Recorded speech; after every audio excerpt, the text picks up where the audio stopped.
Yo, I put it like wow, this that sound. These dogs don't work hard like me, I hope they know by now. Bayo Bab, stand my ground. Bro, these money trees go overseas like Percy Tau. I make sure you stay around, quiet when I'm under loud. No negatives allowed, me and positivity took a vow. I always play to win, don't anticipate loss. Mind always in the clown, my boy. Never think about the drop, never ever ever think about the drop. Welcome to it, sports fans. It is the MKT Show, and I'm actually MKT. Now, a lot of people are saying I say that every time, and by a lot of people is me just thinking that in my head, and then it sounds like a lot of people, because the Dalai Lama says your belief is your reality, and I do believe I introduce myself every single day on a show with my name on it, and that feels good. It feels good. Now, let's just hope I don't go full on despot and sort of get into myself and get the whole thing where I think I run the world just because I can say my own name and it's just 3 letters. I am trying to be kind of like, a bit like Serena Williams or LeBron, you know, where you don't have to say their surname. So if I can just say MKT and people know what we're talking about, that's kind of where I'm trying to get it to, you know. That's just, yeah. Hey, got a lot on my mind today. Liverpool did the business yesterday. We'll talk a little bit about the Merseyside derby.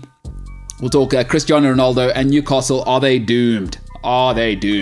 Who knows? We may get to all those subjects. We may not. I mean, people tune in for sport. But yesterday, of course, if you didn't listen, by the way, a lot of people don't know we're a podcast. I think yesterday's podcast in particular, obviously Kim Jong-un on Team America famously saying, I'm so lonely all on my own. Shout out to those who know. James hasn't seen Team America. Nobody here actually has seen Team America, but shout out to those of you who know, because yesterday Ryan's story absolutely heartbreaking. I mean, Ryan, after sort of telling us, a lot of people said I got an inbox or a DM of people saying Waterboy's back, and I thought that was hilarious because people think you look like is it Bobby Boucher? I don't know if that's actually Adam Sandler's character or whoever Waterboy is that they're comparing Ryan to. So Ryan, you recovered yesterday from that heartache. I mean, when you went home, did anybody come and talk to you, counsel you, and say, you'll be all right, pa? Not in particularly, no. That's tough. It was sweep it under the mat, move on. That's the best way for men to deal with problems, huh? You let it, you just, like, as soon as you start to feel emotions, push it down, let it turn into an ulcer, and then deal with it down the road, is what you're saying. Yeah. No, it's, you know, I was just more relating to your friend. I was just giving my, yeah, you know. Okay, the man doing bunny ears next to Ryan, of course, James Ilsley. Jimbo, what's happening, pal? Hey, how you doing? I'm doing good. That's good. It's almost the weekend. I mean, it's not. Some of us are actually coming to work tomorrow, so yeah, I can see how in your mind it's almost. No, but that being said, tomorrow's still Friday, whether I'm coming or not. Okay, but we have to be here. I mean, that this is an incredible way to tell people that James will be off tomorrow. James, you want to tell us, are you going to be off tomorrow? I mean, what are you going to get up to on your off day? I know I do have some things to do, but I'm also like, should I do them? What kind of stuff you got? I need to clean my car. Uh-huh. I need to get summer clothes. Okay. I need to get groceries. Yeah. But then I'm also like, the weekend, I can do that on the weekend. But then I'm also like, if I do it tomorrow, the shops will be empty. So... Yeah, it's tough when you take like an off day, because I remember working in like a resort life. You know, the question was always, do you have a bender, right, on your off day, or do you have a bender on like during the week while you have to work? So tomorrow's like a bonus day for you, and you've done pretty badly not to have planned it by now already. Because so what are you thinking though? How are you thinking of approaching and giving yourself that bonus day? Do you ever any thoughts? I've only started to think of all the things that I need to do, like today, this morning, in particular. That's poor. So yeah, that's I've also got plans on Saturdays, so I'm also like, should I do it just to get it out the way before Saturday, and then? Well, okay, do you want any? Are you taking suggestions? Because I know you don't take suggestions from me. Sure, give me suggestions. What? Even though I know you're not going to listen to it. I should just give it to you anyway, just so you hear it. I mean, you're not going to hear it. It's going to go straight over your head. Here's what I'd do if I was you. Okay. I'm up at 6 a.m. Boom, boom, boom. Showered, ready. Okay. I'm literally waiting at the grocery store at 8 a.m. Okay. Go in, do all the terrible life stuff you got to do.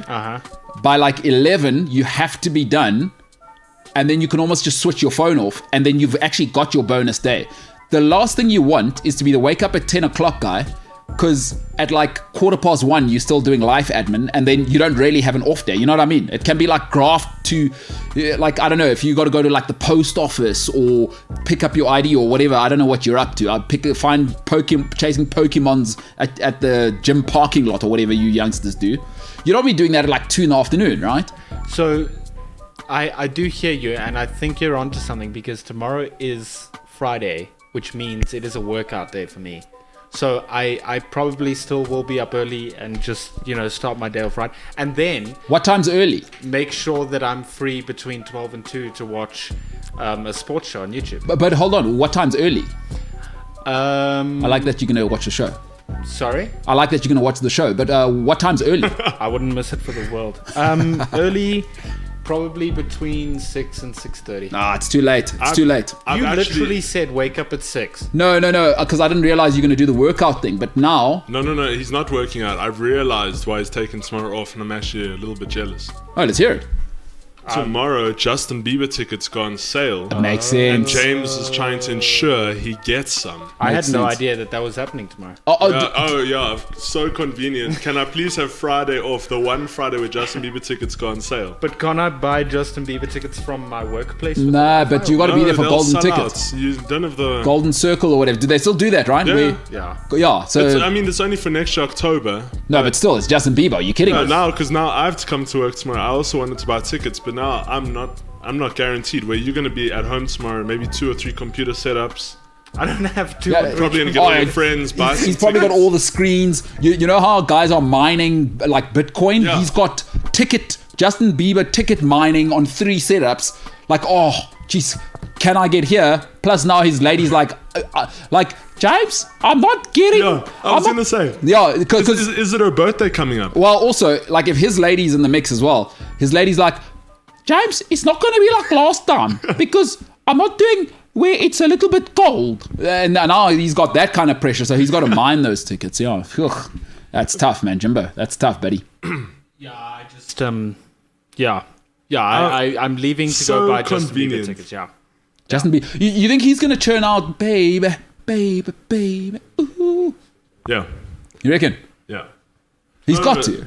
The thing is, who put him up to this is the real question. Is he doing it because he wants the tickets, or is it your girlfriend's birthday coming pressure. up? You want to make sure you get those tickets, because if you don't get those tickets... Yeah. No, her birthday's in April, so that's... Yeah, but the concert's in what, October? No, concert's October, so you're trying to secure the bag now. Yeah, that's smart. You guys are so delusional. Can you get early bird tickets?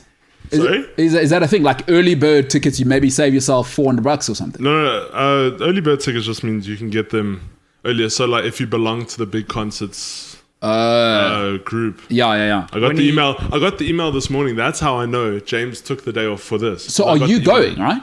I want to go. But you're going to be only at work. if I can get tickets, and I'm at work tomorrow. Yeah, that's a big difference. So, but James, it's actually none of our business. No, it really isn't. It's your off day. Like, shout out to you having to lie to us, though. I mean, there's nothing wrong with liking Justin Bieber, dude. He's awesome. I like. Well, what's your story? What do you mean? What's my story? I didn't say anything. Well, that's the problem. You should have maybe said, guys, I'm taking off because I want to get Justin Bieber tickets. But I'm not taking off because I want to get Justin that's Bieber. what you say now. I'm not too sure. Yeah, but then what's the point of saying it if I know what the answer is going to be? No, well, I'm like, cool, that makes sense. I'd also, like, if I'm going to go to a concert, I'd want Golden Circle. So I get it. Like, you into Justin Bieber, take your lady with you. You got to get 2 Golden Circle tickets. Oh, are you kidding me? There are housewives, because Justin Bieber's getting into that age now where he's a housewife kind of favorite. You know what I mean? He's not a little boy anymore. There are housewives that are my age at 35. Probably their first divorce just got wrapped up, right? They are online, like, that's their job. So I hear you. Secure that meet and greet ticket. That's tough. All right. You guys are so ridiculous. Yondan Digi says, afternoon, it's Puzza, Thursday. And it was some football last night, and I see Messi Senior is fighting for his son on winning. I mean, Liverpool yesterday, huh? Liverpool yesterday, huh? Talk to me. The vibes have never been higher. Merseyside is red. Man United's going to lose tonight, and life's good at the moment. Yeah, imagine Man United lose tonight to Arsenal. That would be clubs. Dude, that sets everything on fire. Wow. Like, imagine Ronaldo doesn't play tonight, and imagine they give him like 3-0 as well. Are we sure Senzo's not coming in tomorrow? How do we have any confirmation on that? Have you guys, that's quite convenient too. Have you spoken to him, Senzo? No, I spoke to him on the group, and he's sent me a couple of stuff like in like personal chats or whatever. But he was ripping me about the Chelsea game last night. Oh, really? Yeah. He's just in a bad place right now. He's ill. Has anybody confirmed whether he has COVID or not? Or because it's the Marion variant. We were leaving that to you because you guys are actually real life friends. No, that's true, but I'm also quite busy with you guys. I've got to keep an eye on guys lying about Justin Bieber tickets. It's true. People do lie about Justin Bieber tickets. Can't do everything, you know what I mean? Or some people are also going through... I mean, also Ryan's also a mate of mine, is going through some stuff yesterday. So, I mean, Senzo, listen, out of sight, out of mind is what I'm saying. Ryan's here, his heart's broken, hasn't moved on from something that happened in second year in varsity. So I'm kind of focusing on that at the moment, just trying to see if Ryan can find a reason to wake up in the morning. Do you have a reason to wake up in the morning, Ryan? Oh, Chelsea won 2-1. Oh, there we go. Pretty happy. Again, plaster it over. I mean, dealing with that real life situation that happened, no thanks. Just deal with Chelsea. Probably have a couple of beers. I don't know how society does it now. Just, that's how to do it. That's smart. Yeah. You say you don't know how society does it now. Well, yeah, back in my day when I was doing it, if I had problems, I'd just have, 6 or 7 beers and maybe 3 or 4 Jägermeisters, and I'd think the problem's gone away. Oh, no, when I wake up in the morning, the problem's still there. Oh, my goodness.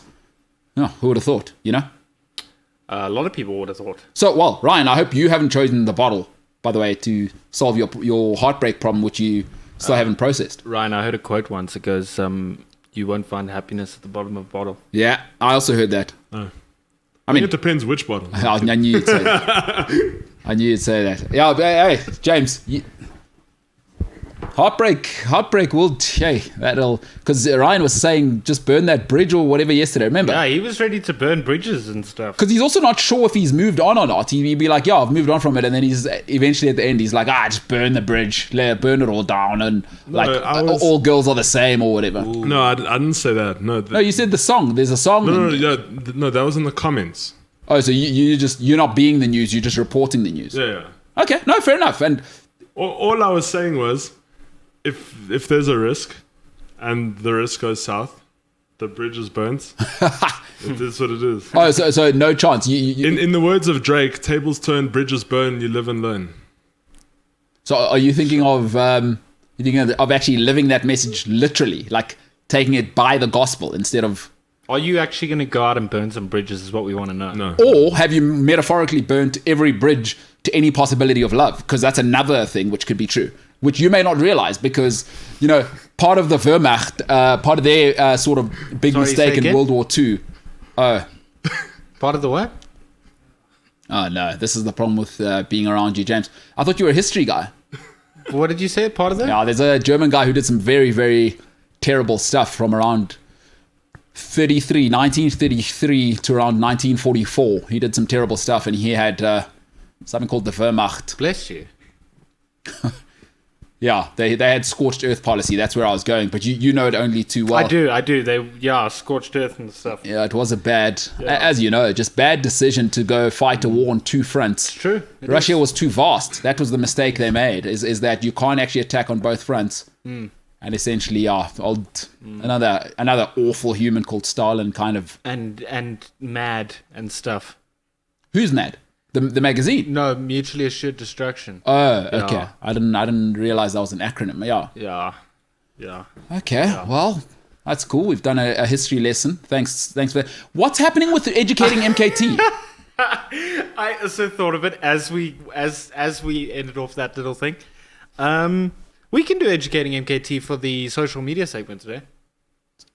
Do you have something ready? Or I mean, I know you're a wealth of knowledge anyway. I am. And it's always an honor to be around you. Yeah. So is it going to be a conspiracy theory, which is obviously will make me more open-minded and Yes. is educational? Are you thinking of taking me down that route? Or? Yeah, I'm going to give you a conspiracy and I want to see your thoughts on it. Yeah, okay. Well, I mean, I don't think you want to see my thoughts on it because generally people like you that are into conspiracy theories have already decided. It's kind of like just now I gave you some advice. No, that's not the case. See, that's where you're wrong already. Okay? You say people that are into conspiracy theories have already decided. Yes. No, they haven't. That's the whole point around it.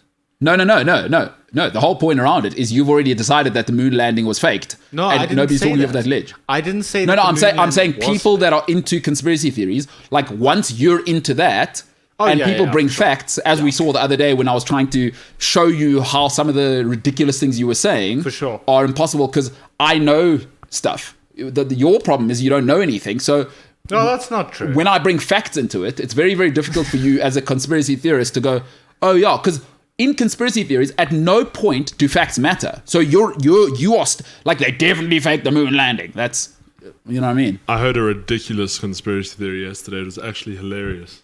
Like I heard. Oh, that's not for you to say. We'll decide. Maybe tell us the conspiracy Do you want theory. me to present you the conspiracy theory? Yeah, and we'll decide if it's hilarious or not. Please don't. I saw a couple helicopters because I was at a braai yesterday and I saw a couple helicopters. Well, where are you at a braai that there's helicopters around? No, what are you, so Jan Rupert's best mate? My friends live in Krugersdorp and they live on like a hill, so there's like a big view that you overlook, and so there's often you can see all the helicopters and stuff in the sky. And then I was told that the helicopters are spreading COVID, which I was like, that's just... Wait a minute, who said that?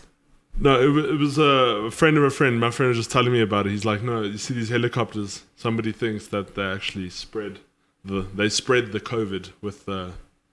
James? I mean, you're into conspiracy theory? I heard it yesterday. I was like, wow. Some things are just ridiculous. Oh, that one... Okay, is that a step too far? Yeah. Alrighty. Like also the flat earth. That's also just ridiculous. It's stupid. Oh, okay. Makes no sense. It's just some conspiracies that just... Wait, so are you for conspiracies? Yes. Because they're But educational, then you right? can't rule them out like that. If you for them, you can't No, rule but- one out No, and then... Ryan, your so, problem yeah. is you think people with conspiracy theories have sort of... Because there are methods of thinking. So James doesn't... People that are into conspiracies change the rules all the time. Flat Earth, ridiculous. Moon landing faked? Absolutely. Hitler in a bunker in Argentina? We got all the facts. Guys, look at the dynamite on 9/11. Come on, guys. Look at the video properly. It was an inside job. Like, you don't move them off that position. So, awesome stuff. Awesome stuff. James, it's an honor to know you. It's an honor to be here. Should we talk about some sport? Yeah, let's dive right in, shall we? James, I'll let you lead this section off. This segment off. Liverpool yesterday. Merseyside is red. It is red. Great performance. And actually, I don't think you guys played that well, but what did you think? So before I go on about what I think, right? Yeah. I want to show you something. Can I do that first? Is this going to get weird? No. Okay. What? No. No, because you guys aren't like already in like black and white there. I don't need this to be like a, you know, those like weird art house films where it's like grayed out, and then the lady's always wearing like, she's always got the long cigarette, whatever you call it, and then like why is her dress open? You know what I mean? It's like it's always these weird nouveau films. So I hope that's not the kind of, I want to show you something you meant. No, and it never will be. Well, you know, you don't know, your financial situation might change. You might have to do some stuff on camera. Well, let's just hope and pray that it doesn't. No, I'm not saying it. I'm not saying I hope that happens. I'm just saying it's possible because it's happened to other people. You know what I mean? Yeah. But I hope it doesn't happen to you. But it might happen. So I just, yeah. It's possible to happen to anyone. Please don't go down that route, James, because there's no coming back from that, hey? There's a conspiracy theory that... No, I'm kidding. All right, what do you want to show me? Right, so I found a picture this morning. Okay. And you know how we go on about how icy Jurgen Klopp has become because he's going through a divorce? Yeah. I found an icier photo, not of Jurgen Klopp though, but it was a photo that was taken last night. Let's see it. And that's the photo, and it just looks... I mean, for a man that's kind of honestly controlling the Premier League right now. Well, I mean, controlling the Premier League's a bit strong. Well, yeah, I mean... He scored 19 goals and it's only December. Yeah, I mean, it's also a team sport. You know, if they were controlling the Premier League, they'd be first by like 10 points. I'm not doing this. Anyways, that's all I want to show you. My thoughts on the game, though. But hold on, this picture... Sure. It's icy, huh? Yeah, it's proper. Mo Salah's doing it right now. He's the dude, huh? He is doing the things currently. I wonder what it's like to be him, because, you know, my mom lived in Egypt for a couple of years, right? And in the Arabic world, like if you're an Arabic hero, like I mean, it's a complicated sort of part of the world, especially North Africa. But once you're a hero and you're Arabic, like it goes to a whole nother level, right? Especially, you know, like in a Western sport, and like this, Mo Salah's life must be being like Sachin Tendulkar right now. I wonder if he can go home, right? And I was really lucky to have met a guy who was like the hero from 96 to about 2000 in Egypt. My mom did some work with him. So a massive, massive hero to the Egyptians. And I got to hang out with him and watch some football. And he couldn't move. He could not move in Egypt. Can you imagine what Mo Salah's life's like right now, bro? Like in England, it's probably better for him in England. Yeah. He goes home to Egypt, airport packed. If he has like a nice car, there is no way he's driving it. First of all, roads in Egypt, terrible. But what a life this guy's living. Did. I mean, even this week he got a shout out from Leo Messi. That was dope. Because they asked Messi about the whole Ballon d'Or thing. And Salah. Yeah? And he was like, Lewandowski and Salah still have a bunch of time to win it and blah, blah, blah. And I mean, for just like a player like Leo Messi, who's probably one of the best to ever play the game, Yeah. to like call you out by name and notice you Yeah. and your sort of impact on football did. How long till Mo Salah does the hair restoration, do you think? The hair restoration? Yeah, because his hairline is starting to recede there. It is. So what do you think he's like super comfortable with himself? Like whatever, I'm one of the best footballers on the planet. You guys can, or does he go Andros Townsend? Because you know what? It's tough for him now. He probably had to do it when he was at Roma, right? Because kind of like Wayne Rooney. Wayne Rooney did it too late or too early. You know, because when he was the biggest superstar in the world, Wayne Rooney changed his hairline, and it's like, come on, Wayne. What Mo Salah should have done was, at Roma, immediately he should have done it then, while he was kind of out of the spotlight of the world, and then now it's kind of too late. Would he look ridiculous? Because the great Mo Salah, which he is, by the way, he's been absolutely great over the last 3 years, but you know what? He's got the danger of having Krusty the Clown going there. You know what I mean? So... Krusty the Clown because his hair is going to do the whole... Well, he's got the afro, like it's curly as well. It's super curly. If he lets it go too far back... What if he pulls off the Trent Alexander-Arnold vibe? The street child look. Yeah.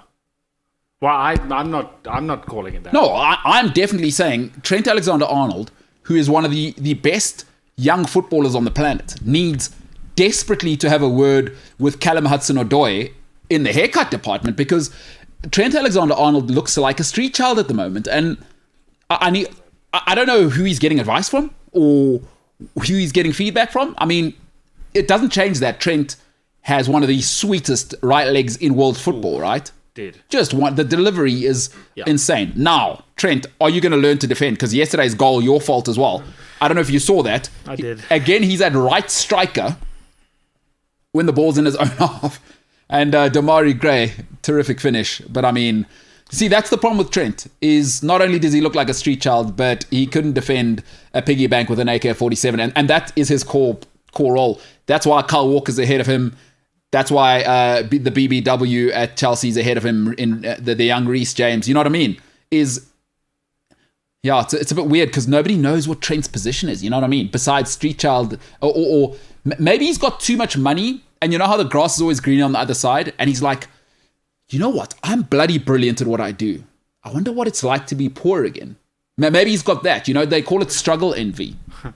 Didn't Gareth Southgate play him in for like 10 minutes. Mid or something a couple of weeks ago? Or I don't know. Or something? I don't know, but he's not getting in ahead of Walker. Who's the Atletico Madrid guy? Trippier. You got Reece James now, because those guys can actually do their core job, and all of them give you at least Reece James and Trippier give you the same technical qualities. I love Trent. I think he's brilliant. He is brilliant going forward, but boy, oh boy, you know. It's like, he's almost like do you know what it's like?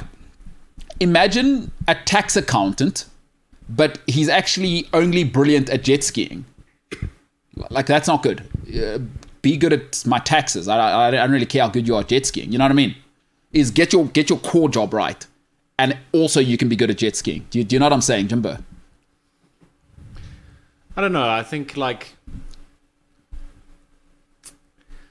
I do hear what you're saying, but he does also offer so I don't want to sound biased, and that's why I say I see what you're saying. Do this all the time, but so please go ahead and be biased. Yeah, sure. You always do that. I don't want to sound like, and then so go ahead and be biased. Doesn't it add an X factor to be a player that's as I don't know what the term, out of touch with his position and in touch with another one at the same time. No, but then I can just say Reece James does the same thing, because if anything, I'll take Reece James. He's getting all the goals as well. Not only am I getting Reece James's delivery, which is the same as Trent, but also, let's say it's tight now. Like yesterday, imagine that was 1-1 and you make that mistake. Reece James is giving you the same quality on the other end, and I don't have to worry about the defensive side, which is why, ultimately, besides the injury, I think that's what cost Trent his position in the English team. Obviously, he got that injury, which was tragic. But I think, why would I and this doesn't mean he's not brilliant, by the way. What I'm saying is, look at it like this, James. In your own team, at left back, you've probably got the best left back in the league, right? Yeah. Robbo gives you exactly what Trent gives you from the other side. But do you ever see goals leaking that side? Absolutely not. Robertson says, in fact, bring two of you. I'm tucking in with my centre back, and one-on-one, this thing's over. So I love Trent. Boy, oh boy. I think the only reason why Liverpool sometimes, and I know a lot of the time it is his fault for a goal or whatever, but I think a big reason why sometimes Liverpool get away with it and actually score more than they concede is because of the coverage from most often Virgil. Yeah. But either two of the centre backs often are providing cover if Trent's 6 kilometers upfield. And I mean, they do a pretty good job at stopping a counter attack or whatever. And I think that's why Liverpool get away with it. But does make you, what do you call it? Squeaky bum time. It is squeaky bum time constantly, especially when you play a good team. Hey, Jordan Henderson, new Steven Gerrard. I mean, what are we doing there, Hendo? Dude. Oh, it's 2 in 2 games, isn't it? What a boy, dude. Hey, Hendo. James, are you thinking maybe taking down your Steven Gerrard poster? What a ledge, dude. So what are you thinking? Gerrard out. I mean, that guy... No, Gerrard always in. But what about Henderson? You can't have 2 posters on your wall. You're not a 15-year-old child. My wall's big enough for 2 posters. But what do you think? Your girlfriend's not letting you turn things into your 15-year-old room. She's My like, house, my rules. Oh, okay. Oh, wow. I hope she's not watching the show today. Oh, my goodness. Oh, let's go to a break. Oh, my goodness. Oh, it's the MKT Show. Wow. I hear the confidence in that. Wow. Wow, wow, wow.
I'm genuinely worried about Ryan.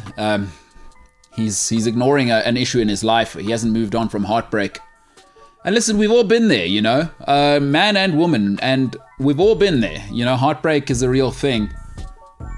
And I think he's trying to be a tough guy because he's around all of his mates. But, you know, I just hope that Ryan hasn't sort of forgotten that love and hope spring eternal. So I just wanted to say that because he's a really good guy, but I think he's in a pretty dark place after yesterday. So yeah, I just wanted to put that out there.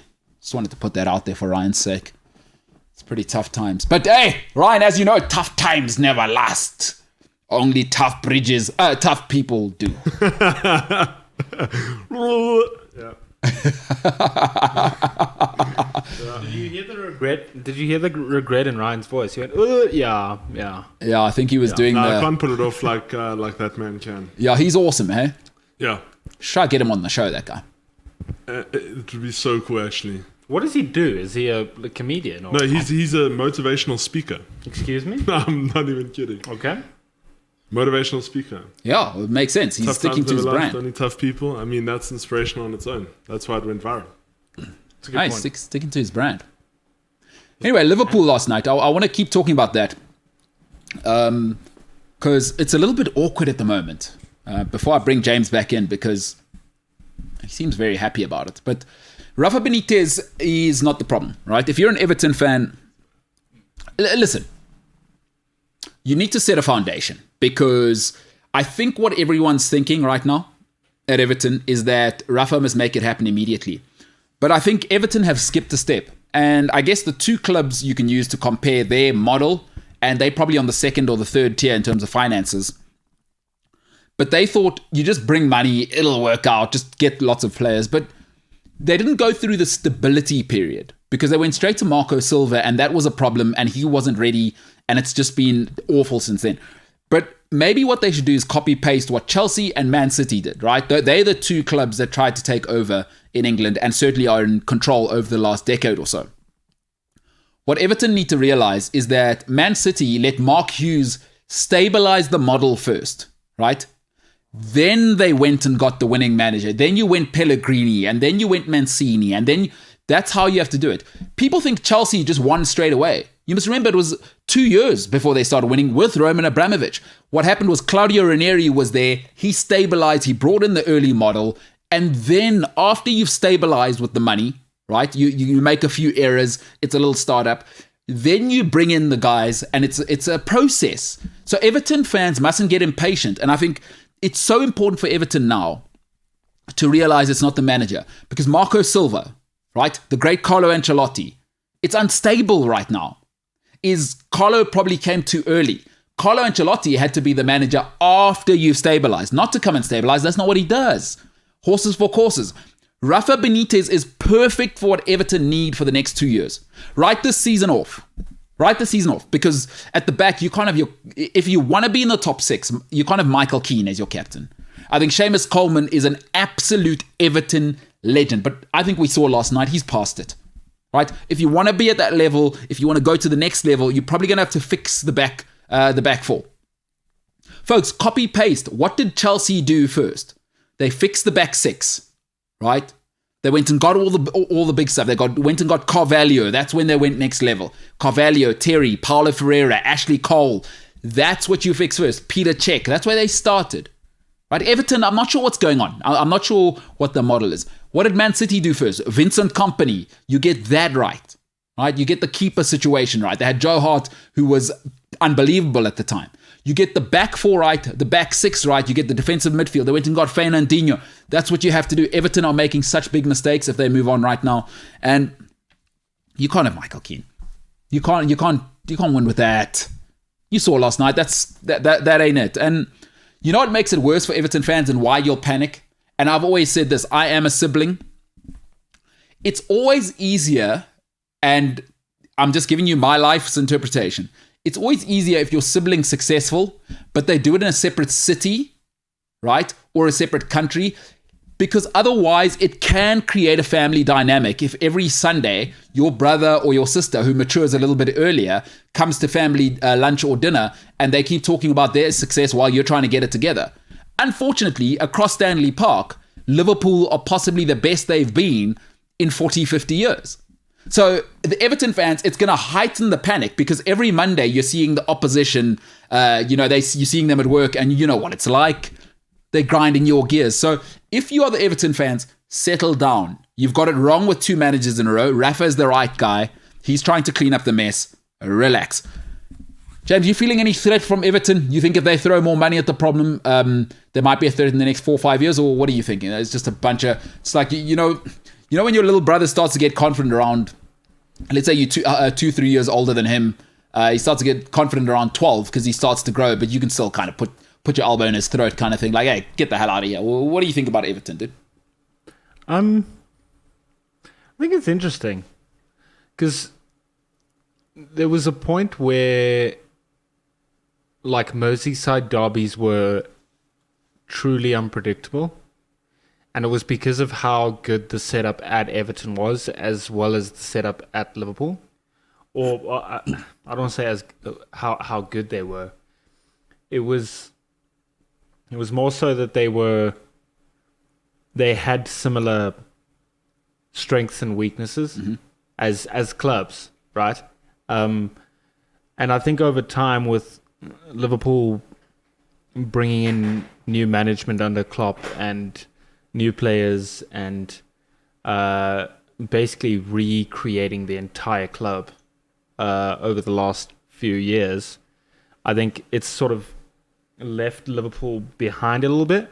I mean, Everton behind a little bit. Yeah. So yeah, I don't know. I don't know what Everton are going to do. Dude, I think they Sounds need like to an Everton relax, problem. bro. Because, like, also, even Liverpool fans, like, it's all good now, but I think a lot of people don't realize Jurgen Klopp only won the league in his 5th season at Liverpool. Yeah. Like, these things don't happen overnight. Yeah. Right? And, like, the thing about people who've never had money before, I don't know if you know any of these people. You ever seen how people who've never had money before just all of a sudden get big money? Like, we call them tenderpreneurs in this country. Shout out if you know one. But you've seen how they behave with the money, and before you know it, wait, man, where's the roads you were supposed to build? And but he's wearing Gucci belts. He's out here with 3 girlfriends now.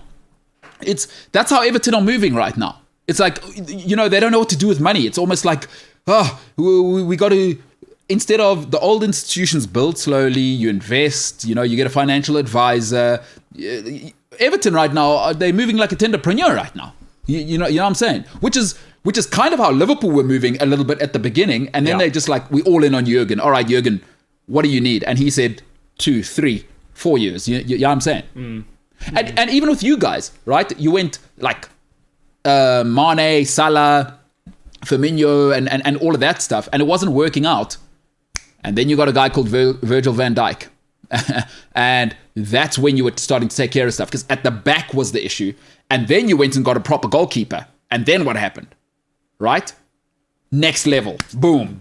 Those are the things you have to do. You can't, listen, as much as I like Andros Townsend, right? I like Alan. I like Decore. I like these guys. I think they can be quality. I love Dominic Calvert-Lewin. But you have to take care of the ugly stuff if you want to win. And at the back, they've got Michael Keane and Yerry Mina. Come on now. I don't know if Michael Keane gets into the Newcastle team. I think it's not only a player thing at Everton. I think they've got some pretty high quality players. Yeah. You know what I think is a big thing though is Rafa Benitez himself. I think he does struggle a lot in the Premier League. Like he had success with Liverpool and that's great. It is. Trust me, it's awesome. But like outside of that, he's managed Newcastle. And I'm not saying the caliber of club shows that he's not fit for the Premier League. I'm just outside of Liverpool and that whole vibe. Where else is he actually like achieved honors in the Premier League? I don't think he's a very good Premier League manager. I think more of a cup guy, huh? That has always been the accusation. I mean, even at Liverpool, you guys weren't great in the Premier League, but you were winning, you know, you won the fake treble, and then you also won the Champions League. Yeah. So maybe that's what he's cut out for. And listen, when Carlo Ancelotti was at Everton, they weren't actually doing that badly. And also, listen, it's also been a criticism of Carlo Ancelotti, the great AC Milan team that he was in charge of with Nesta and Cafu and Stam and all these guys. He only won 1 Serie A title. So it becomes an Everton thing is, are they getting the right manager for where they are at the moment? You know, is a Brendan Rodgers might be a better solution right now to build you a model rather than trying to go for the winning type of manager. Yeah. Whereas, you know what happened? Was Rafa at Valencia for 2 or 3 years, right? Had an unbelievable team. And I think people still think back to when he dethroned Real Madrid and Barcelona at the time. right, is that he went and won, I think, 2 La Liga titles with that team and took them to a Champions League final. And I mean, that's the great Zinedine Zidane goal for those that don't remember it. And he had that run, and I think people always look at Rafa in that. And maybe he is a cup specialist, and that's a good point. Which then begs the question is, what are your priorities? Are you trying to do well in the FA Cup? You know what I mean? As Everton. So they need to make a call, get a philosophy in place. And if you're going to go with Rafa, give him a 2-year deal and let him put in a system. And then in 2 years' time, you try and maybe go and get a Jurgen or someone like that. You know what I mean? I don't know. What a big part of Everton. I'm going to start again because that wasn't English. That's fine. I mean, you are half Afrikaans, so it's going to happen. I think a large part of the Everton setup that is missing is their captain, and I just feel like they need to invest in a new captain. I don't want to start any conspiracies, but he's just disappeared off to Iceland randomly for some reason. No. But that's all I'll say. Oh I think they need a leader of men that's not there anymore. Oh my gosh. I don't know what you're talking about right now, so I can't really make a comment on that. Hashtag where's Gylfi? Yeah, that's like the whole China situation. Not sure if you've seen, but no tennis tournaments in China till that lady's back playing. Oh, I thought you meant China's also disappeared from the face of the... No, well, I forget what the young lady's name is, but they're unable to... No, they found her. No, well, she sent out a message, but I don't know if you saw Didn't they do like a live broadcast? Who's there? That is a very good question. Yeah, well, Wow. Coming out this morning, the World Tennis Association, real story, no tennis tournaments will happen in China until they see the young lady again. So are you kind of suggesting that's what Everton, that we need to see where... Hey, man. I don't want to say his name. An Icelandic footballer who was at Everton is no longer at Everton, and you're suggesting what happened? Look, Are you saying it was hushed? the conspiracy is this. Okay. Yeah. At the beginning of the season, Okay. news broke a 32-year-old Everton player Yes. had been arrested for some... Yeah, well, there are heinous allegations regarding this particular player. Let's put it that way. And then the internet sleuths decided to dive in and try and find out which players at Everton are 32 years of age. Oh, no. And there's only 2 of them. It's Mr. Captain himself from Iceland. Yep. And Fabian Delph. Fabian Delph, yes. And Fabian Delph has been included in Everton's Premier League he squad. played last night. Yeah, nice. Exactly. I saw him. So, and it's weird how the other 32-year-old player hasn't been included in the... Well, I'm just saying. LB says, back with the conspiracy theories, 3 laughing faces. So I'm just saying. maybe LB... I don't know if LB's on your side or... Because he's doing 3 laughing emojis there. I think LB enjoys the conspiracy. Why would you presume that? No, I mean enjoys it from a entertainment point of view. Just an observer, yeah. Yeah. Well, what do you think LB does for a living? I don't judge books by covers. But? There's no but. I don't even know what LB looks like. LB, China ghosts people on here regularly. But what do you think? I mean, with a name like LB, what do you reckon? Well, I mean, it's you've got to start at the foundation, right? Well, I don't know. You tell me. No, there's way too many factors to consider to just assume that LB is in medicine. I think he's... How funny would it be if he comments now and not he, they, comment now and go, I am actually a doctor. That'd be great, right? Well, I don't know about that. Very few ladies do the letter thing, like the acronym thing. It's definitely a dude. You think so? Yeah, ladies don't have time for that. LB, can you give us 3 clues and we'll guess what you do for a living? Should we do a poll? Polish person or? No, well, that wouldn't make sense. That wouldn't make any sense. So let's do a poll, like before, what LB does for a living. Let's say 1, stripper. Exotic dancer. 2, tech nerd. And then 3, professional 10-pin bowler. And let's see what people say. I mean, you can do your own options, but those are the 3 I'm thinking.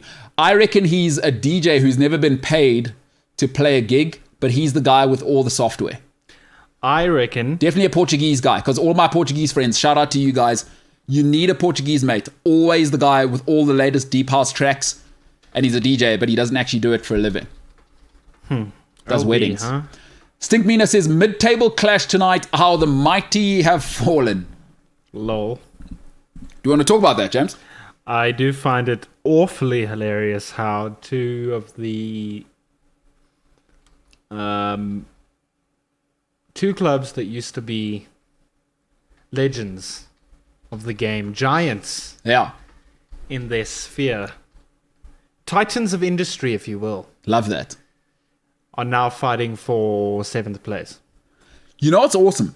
Is I love how in denial, and especially Arsenal fans, like, if you say anything, you're a hater and, you know, you've got no history or whatever. James, that's what Liverpool fans sounded like for 30 years, is once clubs start talking about their history, let me tell you something, it means you're in trouble. And Man United and Arsenal fans cannot wait to tell you about the trophy cabinet. Man United are officially going into their 9th year. It'll be 9 years without a trophy. If they lose tonight to Arsenal, by the way, and Brentford win, which is not impossible, Man United will be 11th in the Premier League with 15 games gone.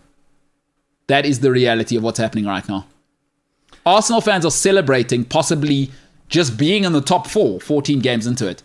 You just got to love it, don't you? And they're in denial because Arsenal fans need to realize something. 2004 is the last time you won the league. Wow. People here then. 2004. Dude, you know how long 2000... That's when I matriculated. I think we need to calm it down. He looks like he's about to... Is he going through some stuff? It's going to be okay, dude. I know it's a clash between him and Senzo tonight. Also, I think United fans shouldn't have a say in other games when they need to work their way up on the tables. You know, like last night, Senzo was grilling us. What was he saying? But you asked on the group, Senzo said, how are the boys doing At playing? Vicarage Road, yeah. Yeah, and you said, top of the table. Yeah. And Senzo said, that's not answering my question. And then you said, that answers everything. Yeah. And then he said, what did he say after? He referred to Chelsea as a word I can't use. Not very good. As fecal matter, yeah. Yeah, he did. He called them Chel... Yeah. Yeah. What I love is, again, the denial's unbelievable because we're going into, this is going to be 9 years with no title as Man United fans, but they're in denial. They're just like, what are you talking about? We're a big club. Yeah, I'm not going to lie. I do sometimes sit at the back here and I watch, like, you guys go off about Man United and stuff, and I do sometimes think to myself, Man United fans can be very, very delusional. Like, there's this belief that we're gonna, by the end of the season, we're gonna have won the treble. No, Ryan, hold on. A little bit of hypocrisy from a Liverpool fan. I just want to point this out because for 30 years, like, let me tell you what happened. That was a good point. All I ever heard from Liverpool fans was, you guys have no history. But I heard that literally, right? That's from guys from the 90s, through the 90s, through the noughties, and now 30 years later they've won a title. So it's a little bit of hypocrisy because, James, one thing you have loved, and the worst moment ever, Robin van Persie that season, as soon as they knocked you off your Premier League perch, and it's been tough for Liverpool fans to say, what about the history? So it's a little bit like you guys have just, they've just replaced Liverpool in that whole, what about our history thing? Do you know what I'm saying? That's all United have at the moment. Is that was Liverpool for 30 years. Yeah. And Liverpool fans were unbearable. And I mean, now they're even more unbearable. One title in 30 years. Whenever you hear Man United fans say stuff, I'm like, Chelsea have been awful for 5 years, but we've still won the league title twice since you last came close. Yeah. Like, they won it in 2013. Chelsea have won it twice since then. Man City 3 times, and maybe make it 4 this year. Leicester have won the title since you last won it. And it's like, also, Man United fans, that was last decade. Are they aware that was in the last decade? 20 2013, last decade. No, but this is what I'm saying. Like, I wanted to say on the group last night, Sensor doesn't have a license to go in and give everyone else hell about their football clubs when they're still trying to fight for Arsenal's 6th place. Yeah, but you know what? Now it never becomes about the football. Now it's about, what about the history? Yeah. Yeah, okay, but what about the last decade? What about the history? That's when you know guys are in trouble, right? It's almost like the high school guy who was brilliant at sport in high school, and he's the guy who always closes down the pub telling people about his glory days when he was 15 as a rugby player. And I was saying to everyone how good he was back then. Like, no one wants to be that guy, and Man United fans are knee deep inside now. James, must feel pretty good to be out of that and have Jurgen Klopp just thirst trapping and having you guys playing scintillating football. The vibes are sky high. They're immaculate. You got to say, like, even as a hater, you can't hate watching Liverpool's a treat right now. Dude. It's like, it's box to box. They're literally just having fun at the moment. They are, right? They literally, like, they get the first goal or two in strategically, and then Salah is just like, okay, cool, target practice. And also, it's like, it's not like Liverpool are tight, you know? Like yesterday, I think it was a 2-0. Hey, James, you guys went 2-0 up, eh? Yeah. It was still like loose. Like Jurgen's like, have a full go. Heavy metal, still on. It's loose. Damari Gray's 1-on-1. It's boom, boom, boom at the back. Like, it's a treat to watch Liverpool. It's what Man City were for those 3 seasons. It's like they are making it action-packed, whether you like it or not. You're not allowed to park the bus because Jurgen will make sure Trent Alexander-Arnold is basically next to your goalkeeper every time. It's 8 up front. So, and you can have a go at them as well. So it's loose. It's awesome to watch it. And when Trent's not standing next to your goalkeeper, it's corner taking quickly a Rigi goal. That's exactly it. I see what you're saying. That's the Champions League. Speaking of, it has nothing to do with what I was about to bring up. No, but go I'm ahead. about to bring something up. So LB has come back in the comments. All right, hold on. I think it's more important that we do the poll. Okay. All right, folks, please go and vote. It's live right now. It's crucial. I mean, if you don't vote, what you're telling me is you don't believe in democracy, and I'm not sure we can have those types of listeners. I'm not sure those are the types of people I want to associate with. While you're at it, by the way, you should subscribe. I mean, I understand that I've just kind of insulted you, but you should please subscribe if you're on YouTube. Mm-hmm. Yeah, true. But also, I don't want to associate with you if you don't go and vote in our poll. So this is kind of a tough sell. I'm not a very good salesman right now, but you got to vote. There's a gentleman called LB or lady in the comments, but it's a dude. It's definitely a dude. It's a dude, right? It's dangerous to assume. I'm going to go for it. I'm going to go for it. I'm going to back myself. LB. What does LB do for a living? LB is one of our listeners, our avid listeners. Number 1, is he a stripper? Number 2, a professional 10-pin bowler. And number 3, an internet person, which is great because that could be anything from e-commerce to trading kidneys on the dark web. True. So shout out to that. Shout out to LB. So LB has commented. Okay. And said it's. I don't know if this is in. Well, let's see the response comment. to I mean, what we've said. Yeah. Right. Ryan's going to do the things. Okay. Ryan's on the 1s and 2s today. But one of the hints that LB gave us was that they're a United supporter. Stripper. Then definitely, I'm voting stripper.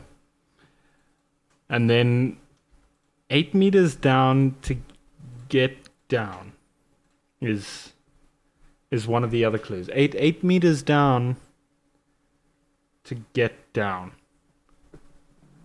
I don't know. That sounds like stripper talk. It's quite broad. 8M might mean 8 mils, maybe 8 mils. Well, it could be too. Yeah. But 8 mils down. Sipo and Welcome say he's a minor, but I think he's older than 18. That's very funny what you've done. Oh no, they. That's very funny what you've done. I know. So you're thinking that's excellent what you've done there, James. Now, ladies and gentlemen, James may have just delivered on something which he promised me about 10 months ago. When did you start working here, James? March. So I met you in late February. Yeah, about. So that was it's about 10 months ago. James, the first thing he said to me is, "I'm funny." That was the first time you've ever delivered on that. That was actually genuinely funny, James, what you've just said there. What? The minor thing, The double entendre you've just saying. So the guys in the back are saying a minor, huh? Yeah. We didn't put that as an option. So again, to the guys who said that, again, you can't say to the examiner, excuse me, ma'am, I don't like this question. You've asked the wrong question. So, although I like that, we should have put that as an option. So please do go and vote. It's live in the comment section. LB, what does LB do for a living? Stripper, professional 10-pin bowler, internet person. At the moment, 38% of the vote says stripper. 38% of the vote says internet person. So not many people think LB is Mr. 300. 25% think professional 10-pin bowler. So Mr. or Mrs. LB, I'd say Mr. whatever you do, please don't reveal what you do until the end of the show. I think we should have a reveal at the end. Once people have put their guesses and thrown things in, and maybe he's a pilot and maybe they're a... Did I say pilot or pirate? No, both are awesome that you've said that, because both still exist, by the way. I don't want to accuse the wrong country, but I think it's the coast of Sierra Leone is where you want to be if you're a pirate right now. I'm the captain now. Are you? Oh, you haven't seen the movie? I know the meme. I haven't seen the movie. I mean, it doesn't mean you've seen the movie. That's probably one of the most like millennial things I've ever said. What's I know that? the meme. I've never seen the movie. Well, you're not a millennial. I'm a millennial. Okay. Yeah, you're Gen Z. Yeah. So what you got to say is it's one of the most Gen Z things. But it wasn't a Gen Z thing to say. No, it's very much that, actually, Wait, because you're more meme than us. Wait, so where does millennial cut off? I don't know. I don't. 95. Because I'm 95, so am I a millennial then? Oh, it's 95. Are you sure? Yeah. So do you fall under millennial? Yeah. So James is early born Gen Z. I think he's a Gen Z. Oh, you're millennial, James. So are we part of the same generation? So 95 is where it cuts off millennials, but between 96 and 99, those age groups identify more with sort of millennial childhoods or upbringings. Does that make sense?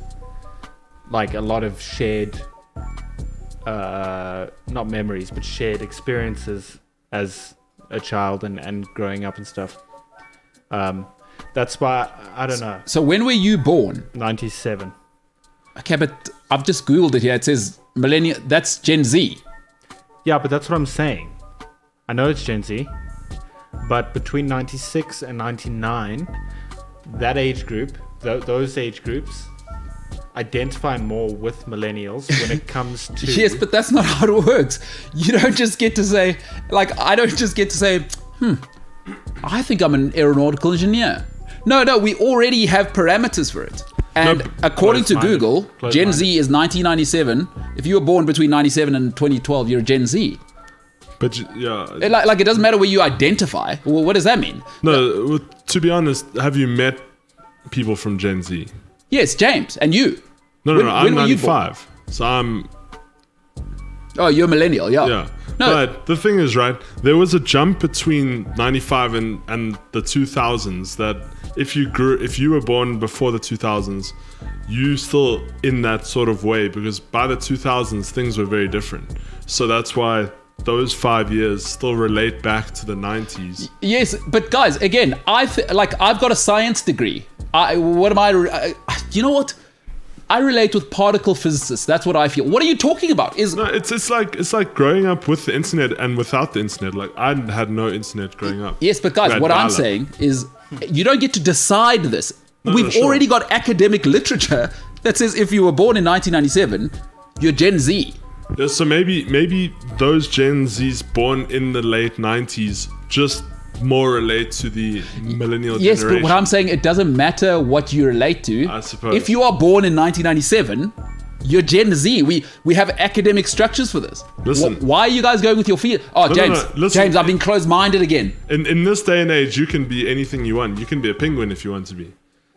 So, James, am I being closed-minded? I'm supposed to be open-minded to you identifying as a millennial. You know what I mean, James? I've now... I'm not... Because you... Go ahead. No, go ahead. It's okay. It's okay. So, but James, sorry, guys, breaking news here. By the way, give me this camera, because I can see what's happening to James's face as it melts away. Breaking news. James Ilsley has just discovered that he is not a millennial. He has lived his whole life identified as... He has shocked even. He has probably told the lady at the till that I'm a millennial. But it took a guy.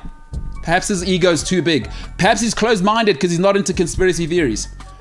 But it took a guy with 3 letters as a name to break it to him that he, James Michael Ilsley, is Gen Z. It's the MKT Show.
I got a DM from a lady who said she listens to this show with her baby.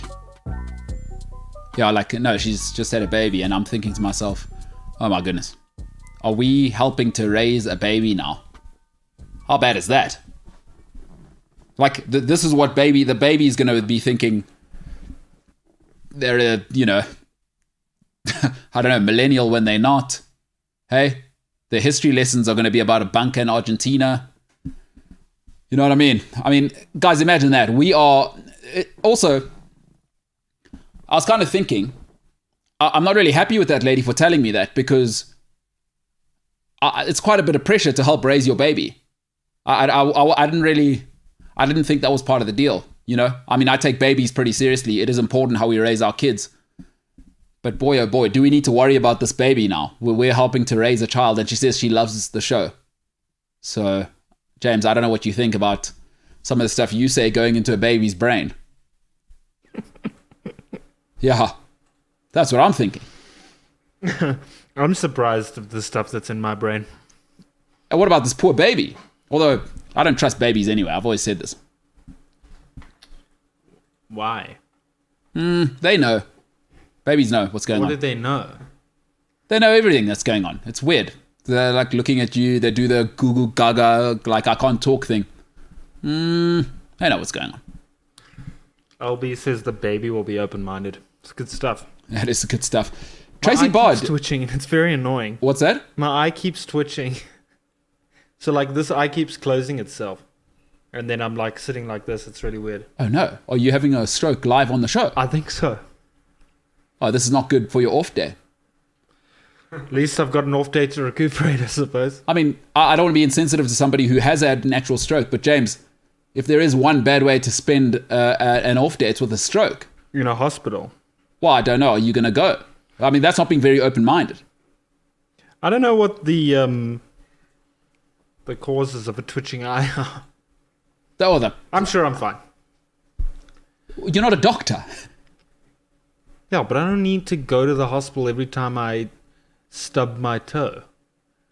But you didn't stub your toe. Your eye's twitching. That's not the point. Was that an analogy? Yes. To say you're not going to go. Tracy Bard says, anyone notice how millennial rhymes with denial? Well, joke's on you, because apparently I'm not a millennial. What do you mean apparently? No. Well, don't say apparently. According to academic literature, so the people who have studied social sciences are saying you're not a millennial. Don't say apparently, because then you make it sound like, oh, wow, somebody in the back coughed. Not sure if that came on the mic, but sounded very, very COVID-y back there. You know what I mean? You got a problem there, James. Ryan, do you have the Omarion variant there? No. With that cough sounded pretty Omarion-y. Oh, well, I was under a helicopter yesterday, so it's very possible. Oh, yeah. Plus you're on top of a hill. I think if there's one thing we know about helicopters and hills, definitely COVID. From the research I've done, hearing you talk about it earlier, it's almost for certain. So you've got COVID. That's tough. That's tough. I hope it was a nice view. Hope it was worth it to get the Omarion. Hope it was worth it. LB, who is, according to the poll, folks, please go and vote. And in this case, it's important to discern that it's not a Polish person who told me this. You can go and vote. POLL. In the live comments, what does LB do for a living? Is he a stripper? Is he a professional 10-pin bowler? Is he an internet person? That's winning right now, 50%. People think he possibly does e-commerce or sells kidneys on the dark web. So that's what an internet person will cover. Everything there. So 10-pin bowling, that's got 25%, and then stripper 25%. So it's a 50, 25, 25. Have you guys voted? Ryan, what are you thinking about LB at the moment, who says James is a zillennial? I think he's an e-commerce. So internet person. Yeah, internet person. James, what are you? Have you got any thoughts? I also voted internet person. You reckon? What kind of internet person? Trading kidneys on the dark web, or more I think like selling kiddie products? Like IT guy vibes. IT guy. Or maybe this is what he wants us to think, and it's John Wick. That's such a good point. But I heard he's still walking around Mamelodi like. Yeah, just taking care of Boko Haram. Imagine John Wick doesn't listen to this. Like, imagine our listening range is from a baby to John Wick. Like, imagine that's the kind of people, that's our influence. That's where we got to get to, right? We could be there. We just don't know. We should get John Wick on the show if we can. How do you think you talk to a guy like that? I'll be. We get LB. LB's the hookup, is what you're saying. Oh, that's awesome. Like, imagine. It's probably a crypto guy, huh? Also, very, very possible. Maybe NFT guy. Yeah. There's so many cool jobs coming up now. Like, you don't have to be a bridge builder, you know? You don't have to be a bricklayer. What do? I sell photos or like NFTs. What? Not even real. Yeah. LeBron bought his very first own card, I think, NFT for $1 million. Yeah, you see, I was laughing at this last week. I was telling James because Pirate Bay came out with a dedicated NFT downloading site. So it's quite funny when people say they own the image or the sound or whatever, then you can just go download it off the... Yeah, but I think unlike the human eye, the nice thing about digital licenses is that we can very easily make sure that we got the original, you know what I mean? Yeah. So you're going to have to get a patch for that. Well, what are you going to have to do? Get a patch. Man, remember when it was easier in life just to do that? Like before Netflix? Like it was just like Pirate Bay is just so much easier to get anything than actually just go and pay for it. And then now you can just get Netflix. It's actually Netflix, and that like Netflix, Hulu, and all this stuff has made it easier than doing Pirate Bay, right? That's the convenience now. I click on one website. But there was a time when, James, were you around? Because obviously you're a zillennial. Did you have ADSL ever in your house, or were you just straight to fiber? No, we had dial-up at a point. Man, remember that? You couldn't be on the phone. A zillennial is a thing, by the way. And then you're this guy here. Phone.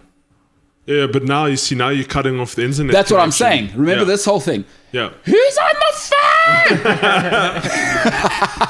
Oh, did you guys ever listen to like your siblings' conversations on the phone? No. Yeah. I knew it, Ryan. Excellent. Yeah. Plus, you've got a sister, hey? Yeah. Oh my goodness. So does she know that you used to listen to her conversations, or are you breaking it to her on the show? You see, the problem in that one was that they would hear. So you had to be very quiet, and if somebody made a noise, then it would pick up on the microphone. I've got the solution for you, dude. I used to do this all the time. Sock on the phone at the bottom, or you wrap the phone if you had like the landline. So you get the sock on here. That's what you do. Boom, You're listening, because you don't want the breathing, and bulletproof. I used to be that guy. Terrible. I got a sister 4 years younger than me. That's her life. I will say it's not as satisfying putting the phone down now as it was like 10 years ago. I know what you're saying. Like, because back at, like, and also when you're mad, right? Yeah. Like pushing a screen, and you can't push too hard. Shout out to James, who did crack his screen yesterday. We'll talk about that in a second.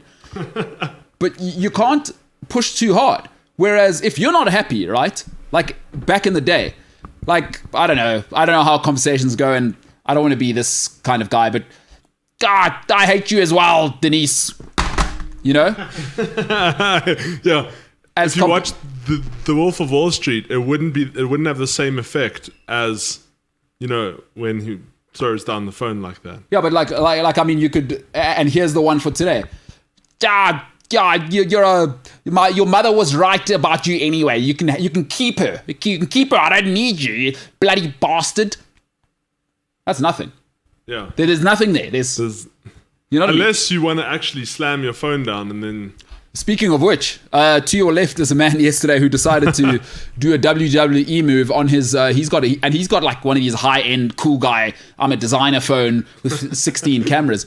James, thoughts and prayers, buddy. I mean, it's tough. Tomorrow's your off day. You're having a stroke and your camera has cracked, or it's not your camera, it's your phone. I mean, wait, did it happen again? No, yesterday. Oh no, it happened again because he cracked it 2 weeks ago. Yeah. What? Simpiwe and I both told him at Cliff Central that he must get a cover on the phone. Whoa, Ryan, stop there. Yes. James, I'd love to know how that went. When they told you, was it cracked at that stage? No. Okay, interesting. Now, James, when two, I don't know how you classify Simpiwe and Ryan in your life, so I don't want to say friends, two people you know that you seem to get along with. I don't know whether you go home and you tell your lady, like, oh, there's this one... There's a Zulu lady at work, and there's a 1/4 Jewish guy who just is the worst. You might say that about them. But anyway, I don't know how you think about them. But when they told you to get a cover, what did you, just your thoughts and your actions following that? Yeah, there's James. So I think the actions speak for themselves. Yeah, for those people listening on the podcast at the moment, the reason you didn't hear James answer, and you'll notice when James is enthusiastic about answering something, he will not stop talking. But what he's doing now is leaning back. And he's allowing me to say, I think he knows by now, some of my favorite words in the world. I told you so. And James does not like it. I think we've seen now over the last 10 months, he hates it when I give him any sort of advice. He will reject it immediately, from a romantic to phone cover. And now he is in the mire. Boy, oh boy, phone is out here looking like a spider web. And it's tough. It's tough because he's got a high-end phone as well. I don't know what his insurance cover is. You also have to really watch now with these new phones. When you crack the screen, you don't want to cut your ear when you're talking. James, maybe that's what your stroke is from. Maybe you try to answer and glass has now got into your ear. It's now into your brain. Wait, why do I have what? No, when you have a cracked phone screen, you put it on your ear. You don't want that like glass. Yeah, because it goes. An iPhone, you know. But the crack's in the bottom corner. It's not in the top. How's it gonna? No. Whoa! Breaking news! I was there yesterday. Your new crack's top corner, isn't it? Bottom corner. It's over here. It's over there. In the corner here. I see. Notice the cover now. No. He had that cover. But Ryan, let me tell you. So way before you and Simpiwe said that to him, way before, I said to him, James, buy a proper cover for that, because I see the trash cover he has now. But again, this is what happens, James. You need to move out of your slum village, because the people you associate with probably sold you that after they've ripped it from the hands of a 6-year-old, because you live in Mad Max. And I told you to get a proper cover for your phone. So what are your thoughts now that your phone's cracked, dude? Do you have any thoughts? Do you care to share them? Yeah, you were right. The phone should have been in a cover. A proper cover. I'm thankful the phone still works. There's no point sinking into a depression about it, though. But are you feeling depressed? Are you doing the Ryan thing where you pretend it's fine, but actually you can't forgive yourself, or are you actually going to move on from it?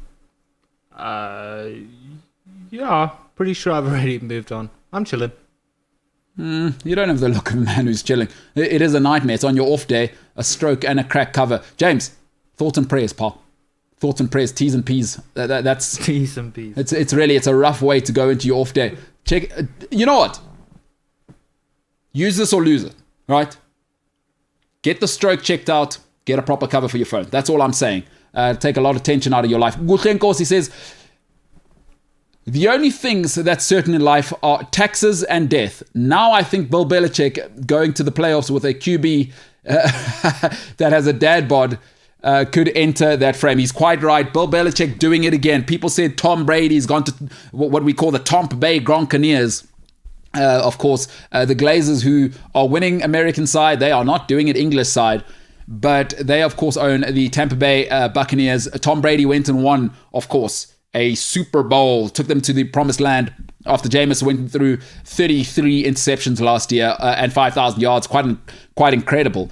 But this year, a man from Alabama, Roll Tide, of course. If you don't watch college football, it is now quarterback you. Jalen Hurts is doing it at the Philadelphia Eagles. And now they got Tua Tagovailoa doing it at the Dolphins. Boom, boom, boom. They're moving it down the field. And Tua is just an awesome Hawaiian American, just making it happen. Also from Alabama. And now they got Mac Jones, who has come in, and the Patriots are off to the races. And everybody hates the Patriots because...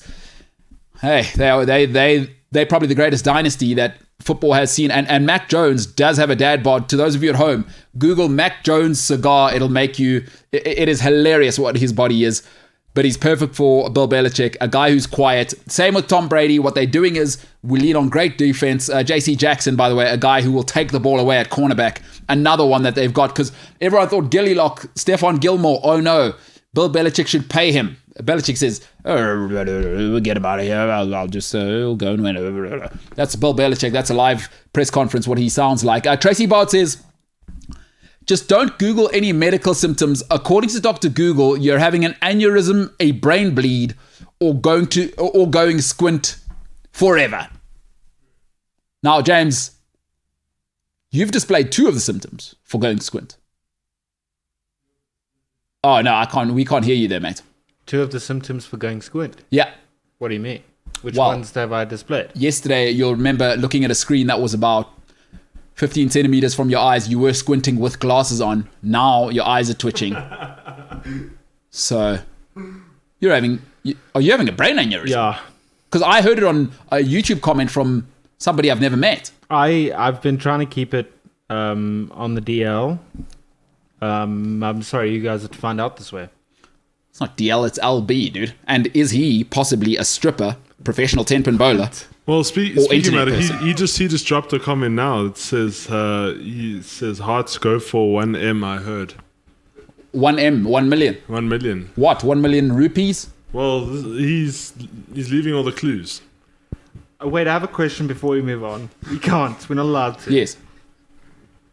I said the DL, and you said it's not DL, it's LB. Yeah. What? Well, LB is our listener. I see you using letters. But DL is down low. I know what DL means, but we're talking about LB. So, No, but we weren't. We would talk... Okay, yeah. Well, is there a poll for DL? Why do we need a poll? Why do we need a poll for? Because that makes it official. If there's a poll, that's what we're talking about. And what we're talking about is LB. Right now, people are voting, James. People are voting. They're interested in what LB may be. Stripper, 29%. Professional 10-pin bowler, 24%. Internet person, 48%. Is he selling kidneys on the...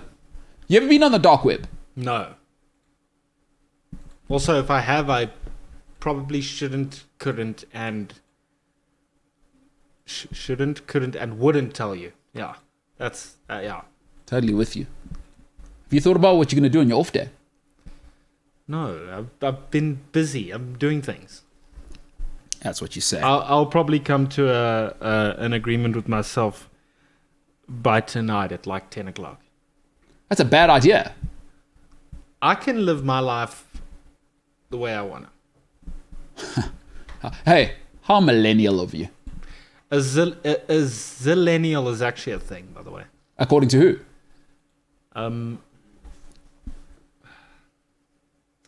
Yeah, I shouldn't have brought this up again. Well, let's hear it.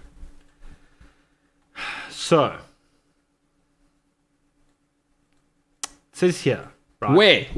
It's okay, this is important, James. Not everybody went to AFTA, where you don't have to corroborate your information. Some of us went to proper university, where you actually have to give references. You actually do have to corroborate. Yeah, but and you're not allowed to use Wikipedia. And you have to do a plagiarism report. So, I mean... Son... All right. Okay, what's the source? Is it www.stuff.com? Medium.com. Oh, sorry. There was Oh, how dare I? I know what you're thinking. How dare you? How dare you? All right, medium.com. What do they got to say? No, I've closed medium.com. Because anything I say from medium.com now is just going to be questioned. So I'm going to find something else. Well, you sound disappointed by that. That's a good thing. You should start doing that. You can't go to www.stuff.com and go, oh my gosh, you won't believe it. A baby in China just solved a Rubik's Cube. Like, people are like, oh, how does he even practice the precision grip? Well, I don't know that, but I read it on stuff.com. You know? I got nothing to add. Hey, but also, I don't know every baby in China. Maybe there's some babies at 1 year old. They're like, hey, I'm just... Vice is a pretty credible source, just by the way. Okay. Wow. Okay, cool. Go for it. So is Vice what we're reading from? But I haven't read Vice's thing yet. Give me like a sec. You guys do it. All right. You guys do a show. Michael says most people have to choose between being right or being happy. Mbulelo, you are one of those rare individuals who has no problem with being both. Absolutely. And people say, Ryan, in case you don't know this, I don't know if my biggest weakness is that I'm too humble, Ryan, just so you know, is what people are saying. Like, as I walk in the street, right? As I walk in the street, you know what the women and children are bellowing? Mr. Humble! Mr. Humble! Too humble, huh? That's the women and children. Yeah, too humble. People say I'm too humble, I'm too kind, I'm too forgiving, and I'm like, please stop. So you eat the humble pie? That's my biggest weakness. Or do you bake the humble pie? Well, Ryan, please, look at this body. Do I look like I eat any type of pie?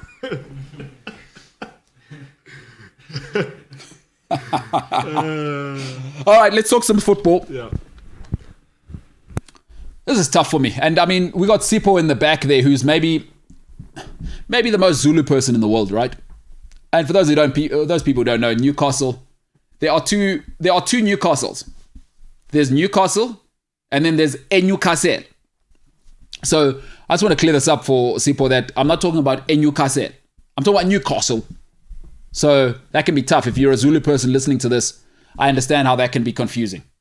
But Newcastle right now, the one in England, are in the mire. And they're going to get relegated.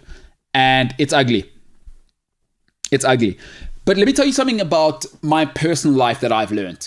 Is that in chaos, the thing you need is stability. Whenever you're in chaos in life, where do we run to? Mom, dad, best friend.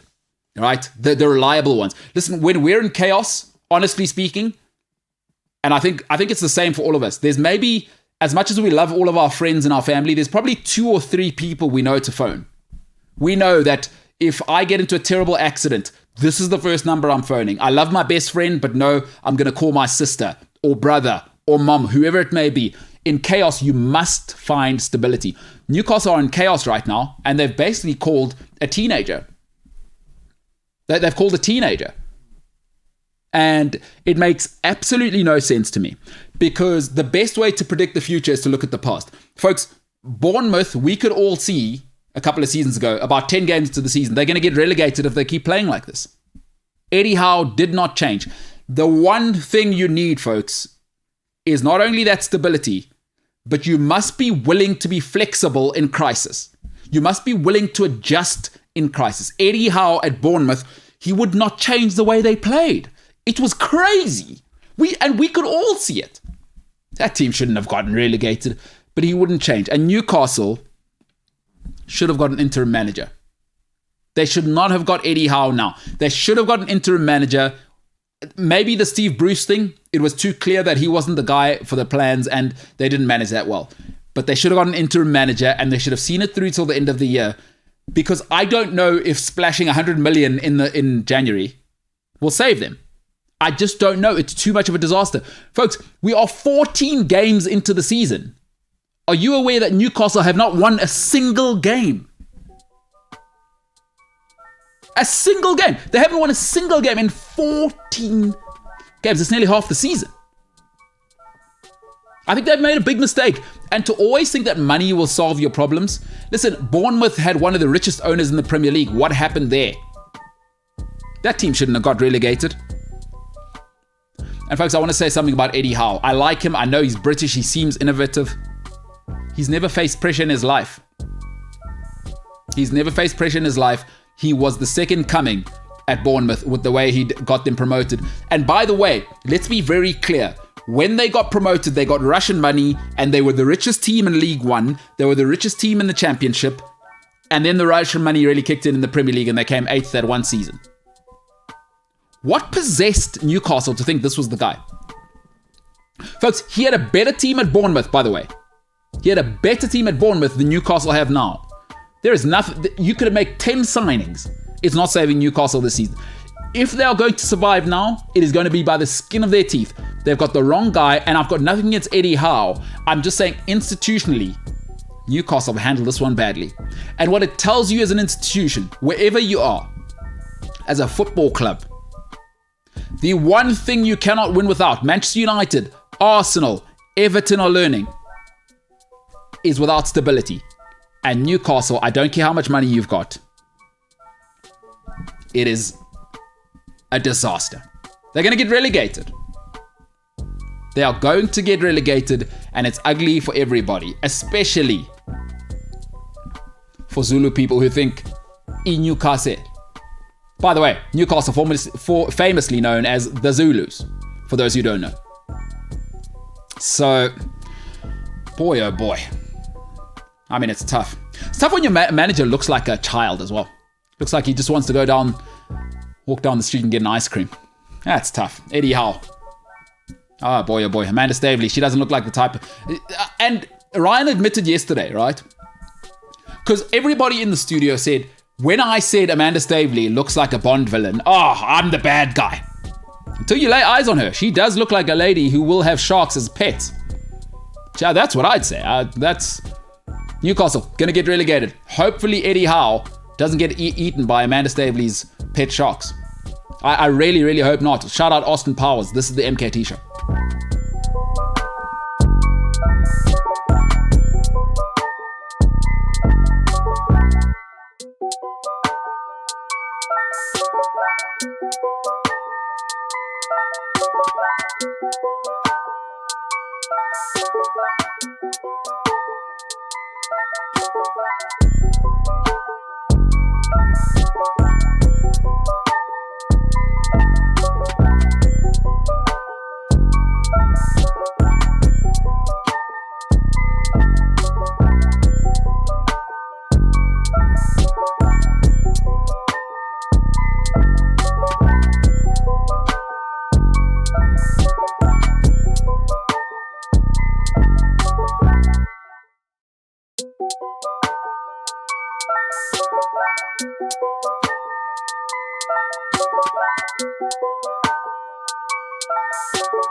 at some stage, we have to admit that milk tart is the best dessert.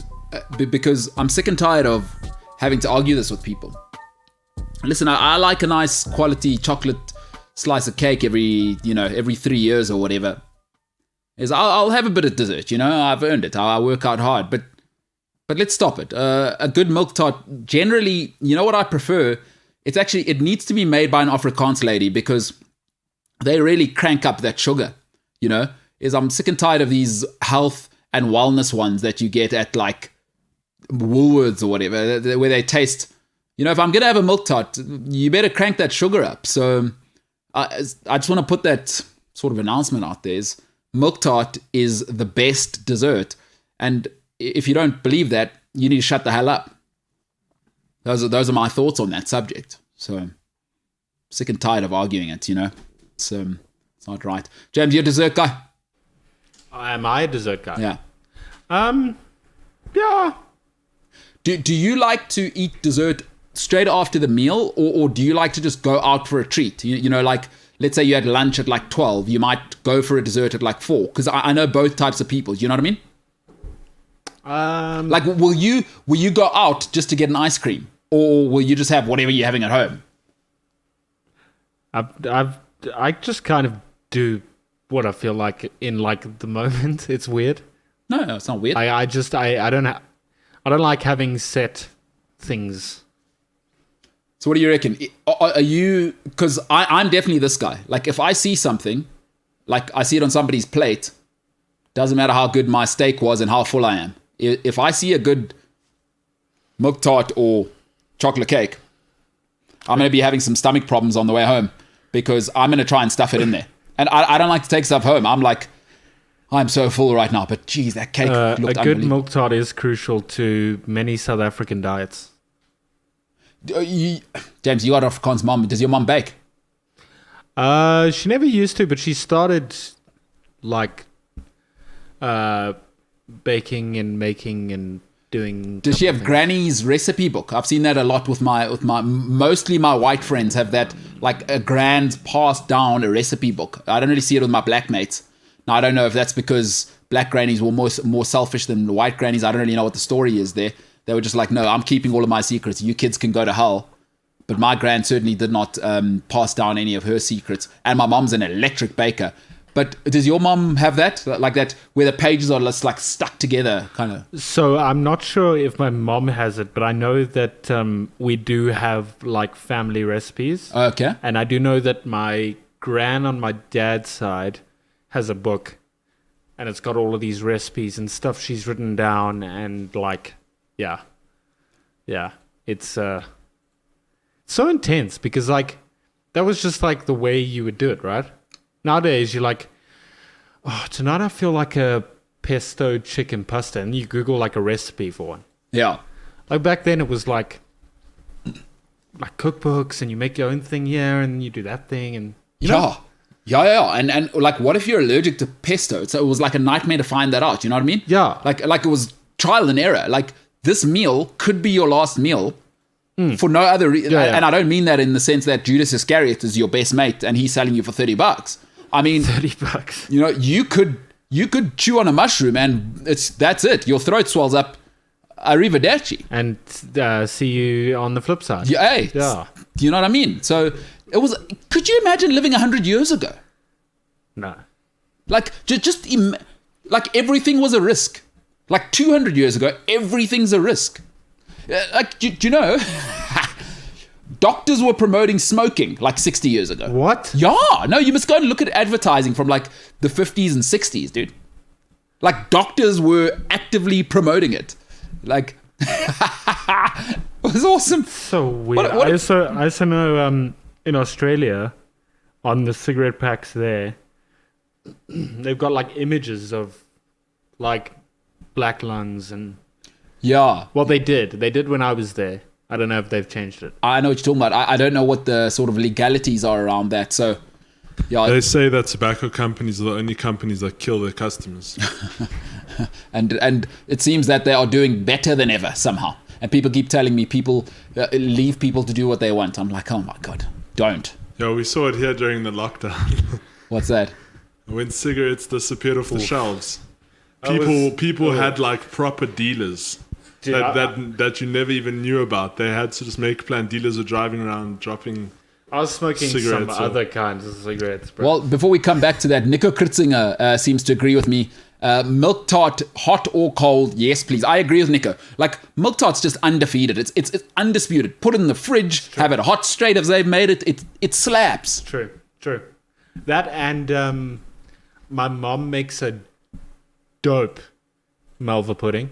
It's so good. Yeah, Malva, that's a unique South African one. There's no Malva pudding anywhere else. You got to get the custard. James, do you do hot or cold? You got to do warm Malva, cold custard. But that's tricky now, because what happens when it's fresh? Because I've tried it both and I'm still not sure. I'm undecided. A good Malva pudding with hot custard as well. Next time, give it a whirl. I don't know if you've ever tried. Yeah, so I'm not sure. I just can't imagine hot custard. Like, What do you mean? At all?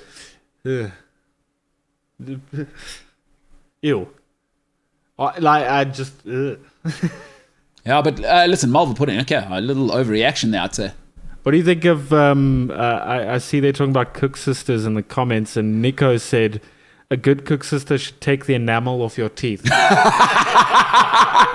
It's true. Yeah, if it's proper, you should actually only be able to chew 3 times before your teeth are stuck together. Yeah. Tracy Bard says, gourmet it up. Have your next milk tart with warm port and cinnamon sauce. You haven't lived.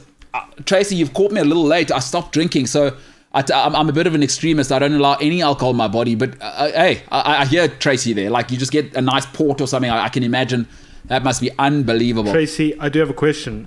Any suggestions on where this can be done? Yeah. Yeah.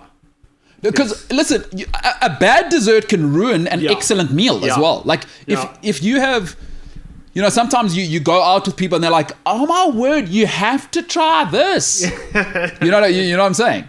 And then it's terrible. It's like, yes, I've spent so much money on the previous pod, which was awesome. Steak, pizza, whatever. I also don't understand people that are heavily into like fruit desserts. Like, come Christmas time, mince pies and fruitcakes. Disgusting. No. Put it in the dustbin. Yeah. Christmas and people like it's a murder weapon as well. Like Christmas cake's a murder weapon. you put it in the fridge and people pull it out for like 18 weeks afterwards. Oh. Ew, no. Like raisins aren't dessert. It's gross. My stepdad loves them. Oh, it's an English thing. Yeah, they'll British thing. Is he the put in the freezer guy? I'll have it at the end of January as well, kind of. No, he's the put it in the pantry and I'll have one every now and then kind of thing. That's disgusting. No, that's not like Christmas cake. They shouldn't call it Christmas cake. They should call it put in the dustbin. That's what that should be called. It's terrible. Michael says, agree here in the Karoo, a fresh milk tart is pretty close to sex. Or as close to sex as we get here in the desert. Desert dessert, you could say. Yeah, very, very good. I like that, Michael. So he lives in the Karoo. James, you been to the Karoo? No. Hey, get out there. Kango Caves. Let me tell you something. Lots of fun. I've worked at a few events out there. I mean, I ran through there. We did an event where we ran from Tshwane to Cape Town with a few other people. Don't really want to bore you with that, but why don't you just get in a car and drive? Yeah, I know that was anyway. I was going through some stuff at that time. Now that I think about it, but yeah, the Karoo. You should get to the Kango Caves, dude. Great place, great destination, especially now. Obviously, Omarion, who's also an R&B singer and a variant of COVID, has come and stopped us from traveling. Go to the Karoo, go to the Kango Caves. I highly advise it. It's an awesome, awesome thing. And by the way, James, you know what you do when you go to the Karoo? Eat the ostrich, pal. Oh, dude, ostrich steak is so good. James, that's what they specialize in out there. Oh, yes. But you have it, you go there, and if you say to somebody in the Karoo, let me try some of the Karoo ostrich, they'll love you. They'll be like, oh, this guy knows. Vi's Dio. Steak slaps. They'll probably say, Vi's Dio. And you'll be like, pardon? I'm also Afrikaans. I don't understand. Have you guys been to that restaurant not too far from here? I think it's called Carnivores. Yeah, I've been to Carnivore. I had crocodile there. Yeah, you literally pay you pay per head as you walk in, and then they just bring a whole bunch of different cooked meals with different meats. So the only meat they don't off my first time there. The only meat they don't have at the Carnivore is human. Yeah. There is everything there. I had crocodile. I had kudu. Yeah, that's venison. That's I had kudu baboti there. but Boertie is one thing I've always struggled with. That's a bit of a West Rand Afrikaans thing, James. Can we negotiate? Can we talk to Afrikaans people about Boertie? What's wrong with Boertie? Because then you got to get what, little Mrs. Balls. Although Yes. I made that mistake by saying Mrs. Balls once, when a big Afrikaans thing is to make your own what do you call that sauce? Chutney. Blatjang, they call it. They call it blatjang. You wouldn't know that, James, even though you are Afrikaans. Blatjang. You would be correct. That is one Afrikaans word I don't know. Yeah, blatjang. They call it blatjang. So, oh, this is baie lekker. Frikkie. You know? Also, it's zebra. Yeah, and fantastic. Listen, let me tell you, zebra, unbelievable. Listen, let me tell you something you want to do for yourself. Springbok pie. You ever had that? Wait, but you said you don't eat pies. Oh, I mean, listen, that was a long time ago, but Springbok pie. Okay. Game changer. Wait, what do they put in the Springbok pie? Game. Because Springboks are part of game. Yeah. And you go game spotting. Yeah. Fine. Okay. But what goes in a Springbok pie? Springbok meat. I'm pretty sure No, I know, but like what else goes with the Springbok? probably a kudu. No, you can just have Springbok. It's awesome meat. Yeah, but what? So you just have plain mince in the pie? No. I don't know. They put sauces or whatever. Who am I? Mrs. Kukumur down the road who's got a bakery. I'm just asking. Do they mix? Is it like a sweet meat? Is it like a? No. It's venison meat, like tough and delicious, nutritious. Yeah. Okay. Well, those are my. I recommend it. Having said that, I've given Afrikaans people a tough ride here. They have given the world one of the greatest things on earth, though, and Xhosa people do this at least as well, I would say. An Afrikaans proper potjie is still to this day the undisputed. But it can't just be. You need to vet the type of white person's house you're going to. It can't just be a white person. You've got to go where the bar has the shorts that are obviously brown, but they barely go below sort of quad level. The shorts are and if he moves too fast, you might see stuff that you don't want to see, right? That's the kind of father you need. He's got the, obviously the leather boots that come up to his ankles and the rugby socks on, and he's got to have a belly over, right? Those are the kinds of Afrikaans people I mean. I want that person dealing with the potjie, because he doesn't even need a clock or a timer or a temperature stick or a thermometer. No. He knows when it's ready by the smell. It's true. And he can tell when you haven't put enough, you know. And a potjie is still undefeated in this country, and Xhosa people will go potjie as well. Nico Kritzinger says, I'm Afrikaans and not a huge fan of Boertie. Potjie beats it every time. Oxtail potjie. So, totally with it. Oxtail. Yeah. Oxtail. But also they have to have that potjie pot. You know what I mean? The black one, yeah? Yeah, you have to have. Or have you ever been to someone's house where it's like they have the small potjie pots? Yeah. It hits different there because they cook each potjie like, so they make the big one and then they break it down individually into the smaller potjie pots. Have you had those? The smaller, it's like a bowl, but it's like a mini potjie pot. No. If you ever go, when we used to go camping, that's what we used to, so we had the little potjie pots. So you make the big potjie and then you dish it out into the little potjie pots. Also, Tracy invited us to her house to have that, what was it again? The milk tart with the port sauce. She said we can only get it at her house, so I assume. Oh, okay. Well, then, and she also says that the alcohol is absorbed. You cook it out. Yeah, I know. So, Christmas with Tracy. T-Dog. T-Dog. Yeah, but that's why I don't want to go to her house. Imagine like Tracy sounds like a bit of a grown-up. I don't want us at her house. You know what I mean? Yeah, we are not the kind of people. If she's having a port as like a cooking accessory, we're not the kind of people that belong there. Yeah, no, Tracy is definitely an adult. No, there's no way. I mean, look at these two guys. So the one guy thinks Hitler died in a bunker in Argentina. and the other guy thinks he's not going to use bamboo cups because there's no turtles in Johannesburg. I mean, these are not the kinds of people who you want to just. All right, Jimbo, should we do some social media there, pal? What you got for me? Social media with James. Boom. Oh, remember we had a jingle? Yeah, no, we've been saying for 10 months we'll make a jingle.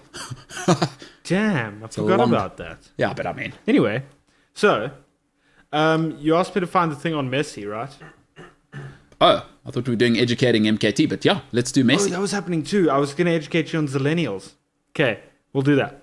But first, there was a lot of outcry. Is that the right word I can use? About Messi winning the Ballon d'Or. Well, it might be the right word. I don't know what you're trying to say. We'll get there. About Messi winning the Ballon d'Or. A lot of people are unhappy. Some people say, especially the people that lost. Exactly. Some people say Ronaldo. Some people say Lewandowski. Uh-huh. But Messi's dad has come out and responded to all of these comments. What, on social media? Yeah. Yeah, he's his agent. Yes. Yeah. So he posted a picture of Messi holding the 7th Ballon d'Or. Uh-huh. And the caption was blah, blah, blah, ellipses, continue. That was it. So he's out and everybody. Yeah. That must be the life, huh? If you have kids, that's the dream. Like, a lot of parents don't want to say it, but when your kids pay off like Leo Messi or Cristiano Ronaldo, what a life. Imagine, huh? That's the way to be a parent. I mean, do we just reduce kids now to being an investment rather than thinking of their personal development? Yeah. I mean, Yep. that's the life. Yeah, hey, listen, as a dad, plus it's good for business. Plus we avoided tax in Spain and got away with it. So shout out to Leo Messi and his dad. I mean, good for him.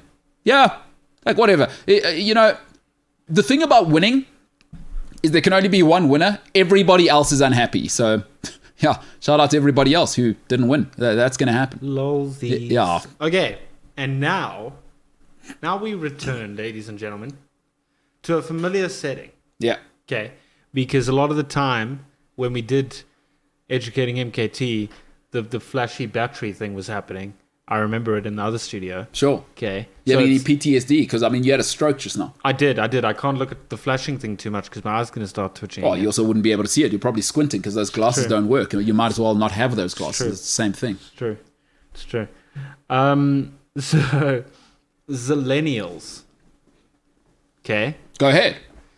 All right. So, Okay, are we not... so the source doesn't matter. You're just going to go ahead.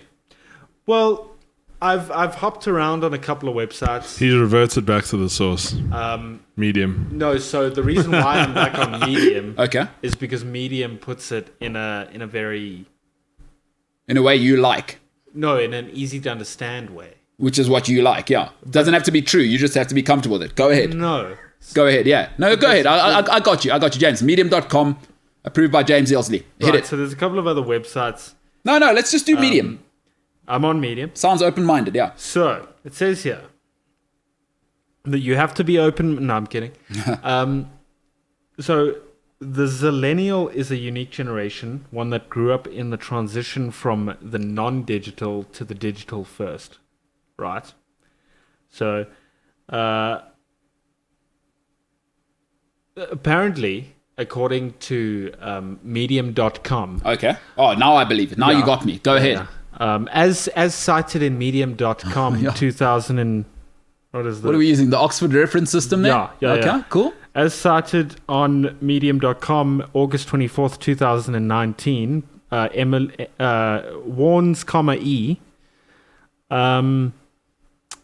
I lost it now because I was trying to be funny and now it's just lame. It's tough. It says here that Zillennials have an unparalleled view of what's going on in the world and how we might be able to deal with that, right?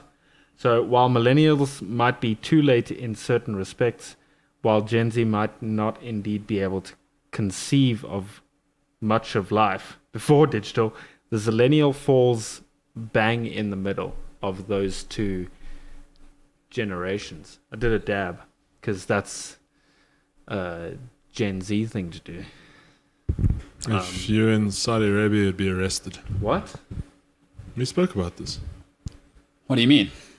Didn't Paolo bring up that you can't dab? And if so, you get arrested. So I'm just saying you're lucky you're not Sure. in Saudi Arabia. Yeah, so you'd rather be, wow, who would have thought in our time you'd rather be a woman than a dabber in Saudi Arabia? Because women can drive there now. Big thing. In Saudi Arabia. Yeah. Yeah. And I don't mean they couldn't drive before. It's just legal now. Yeah, so that's just to clear that up. Women could drive, they just weren't allowed to. Sorry, can I just ask, since we're on this topic, with Amanda Stavely, how does she fit into the whole... Wait a minute. Oh, since we're on the Saudi Arabia. Yeah. Okay. Sorry, I was like, when did we start talking No. about? No, sure, but go ahead. No, how does it... Does she go and visit Saudi Arabia? Or is she a representative? Like, how does Amanda Stavely fit in? We were having a look at pictures of her backstage. Yeah, It's it very just sounds scary. weird now. What we were doing Yeah, was what, together? Did we you guys were have clothes showing on? people Showing people what she looks like. this lady looks like. Whoa, guys, this is getting weird now. Why did you guys have to look at her photos together? Just explain that part. What are you, backstage as well? Oof. Well, in the dark room, hey? That's there we go. That's James and Ryan. Boy, oh boy, it is tricky, guys. Oh, yeah. Yeah. How does she... So how does she Well, fit you tell in? me, Ryan. You're the one looking at her photos with James.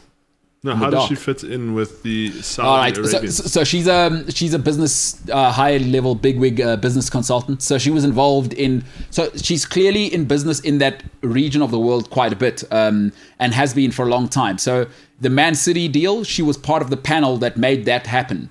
So she's clearly she is married to a high level. I think he's Iranian businessman. I stand to be corrected on that. Please correct me if I'm wrong. I think he's Iranian. So she's in that world and has done many big deals. She had a big run-in with Barclays as they look to extend in that part of the world. She sued Barclays and won, by the way. Just so you know. Like, she's big time. She's not messing around. Barclays, if you don't know, one of the biggest banks in the world. She took them on. So she's been involved in that world. Man City deal was one of the things she was involved in. I think she was involved in the PSG deal. I stand to be corrected there as well in terms of being a consultant. So she's very much a broker at that level in terms of business, Ryan. So that's how she fits in. And obviously now they obviously trust her in that part of the world. And so the PIC fund, which is the public fund, of course, owns the investment arm, which I forget what it's called, that now owns Newcastle. Which was a big problem for people. Were worried that it's Saudi Arabia in control, but now they're saying no. The public fund that she's kind of investing on behalf of. So that's how she fits in. She's a big time consultant for that space. Investment consultant, yeah. And also has sharks in her house. And if Eddie Howe doesn't come correct, he will be eaten by those sharks, Austin Powers style. Definitely a Bond villain. Okay. No, So- just curious.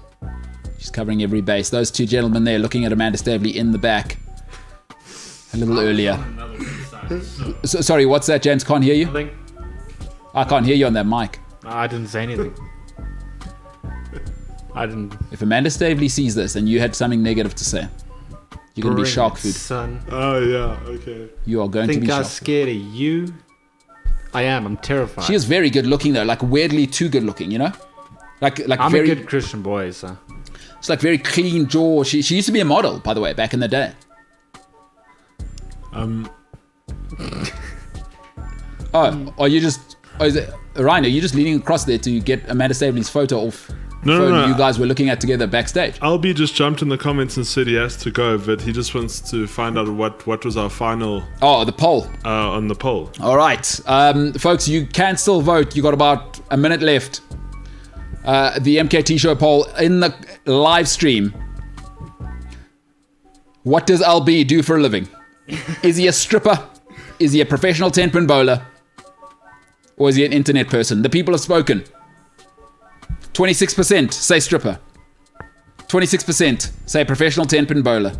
And an undisputed, resounding 48% say he's an internet person, which means he could be dealing small children on the dark web. Can we ask Albie to reveal what he does? Please? Or he might sell socks to the elderly. We don't know. An internet person can do all of those. Maybe LB can leave us by saying what he does for a living. It's definitely a dude. No lady does an acronym for their name. How did stripper and professional tempen bowler both come in equal place with 26%? Both just as likely, I'd say. Oh, no. Stripper just overtook professional temp and bowler. So, and if there's one thing I do, I respect democracy. So there's a good chance that LB is a professional stripper, which there's nothing wrong with. You got to do what you got to do to get that sugar. You gotta make the bag, you know? James, one day you may come upon tough times. Plus, you already live in a slum village, so perhaps you're already in difficult times. Is sometimes life will... I've you know what, we've spoken about this recently as well. Life may offer you the Cornelian dilemma very, very soon, James, once you hit rock bottom financially. And you may have to choose between becoming a drugs dealer or a stripper. And those may be the options. A drugs dealer. A drugs dealer. Oh, well, you deal many drugs, not Don't just one drink drug. too much weed, kids. Sorry. Oh, you can drink it now. Huh? I mean, I'm glad we have these moments. you're a drugs dealer. Multiple drugs. A drugs dealer. No, just drugs. Oh. It's fish. You've fallen into the fish's dilemma, which both is correct, by the way. For sheep, it's just sheep. Isn't only fish correct? No, you can say fishes, yeah. Fishes, but not sheeps. There's no sheeps. Oxford say no, niente to that. But in what context would you say fishes as Any opposed to context, fish? both are correct. Genius, genii, both correct. I don't think fishes is correct. I don't think fishes No, is but correct. No, it's listen. one fish, many fish. Like, if there's two people that people shouldn't listen to about this stuff, again, let's trust me on this one. But go ahead and Google it, because you guys are probably going to go to medium.com. Fishes, both correct. One sheep, many sheep. That's one it. sheep, many sheep Yeah. don't work. No, there's no sheeps. And, No, but then you can't say there's no sheep, but then there's fishes. no, I can't say that. You know how I know? Because I understand the rules of the English language as decided by Oxford. I don't go on medium.com for the stuff I need to know. So, I mean, folks, there's Ryan and James looking now, and they've just seen that I'm right. And that I can see James's eyes going, it's so annoying that he knows stuff. See what I mean, James? It must drive you crazy, dude. Not really. Hey? How did you feel? I don't lose as much sleep. I could see over- the intensity in your eyes going, I definitely need him to be wrong on this one. I don't lose as much sleep as you guys think I do over some of these things. But the thing is, I could see you going, I'm intensely searching. There's no way fishes is right. And then Ryan kind of backed you up, and you were hoping for what they call a confirmation bias. And you fell into that trap. That's tough. Those are the two gentlemen. Amanda Stabley. Probably got her as the background now. Very, very awkward that both of you guys, same cell phone in a dark room backstage. Ryan, good stuff today, pal. Jimbo, whatever you do with your off days, none of our business. It ain't none of your damn business. But I will be watching the show at 12 o'clock tomorrow. So Well, not sure how you're going to see it with the cracked phone, but shout out to you, bro, for committing to the cause. Maybe get a I'm gonna cover. do that. Maybe get a cover. If only there was another device. Yeah, well, Oh, a uh, laptop. There's that no way I know that you will not drop that laptop between now and your car, because you have shown yesterday, by the way, the way your phone cracked in the car was just. Yeah, I wish I had a camera. It hit my... as I was leaving, it hit my handbrake.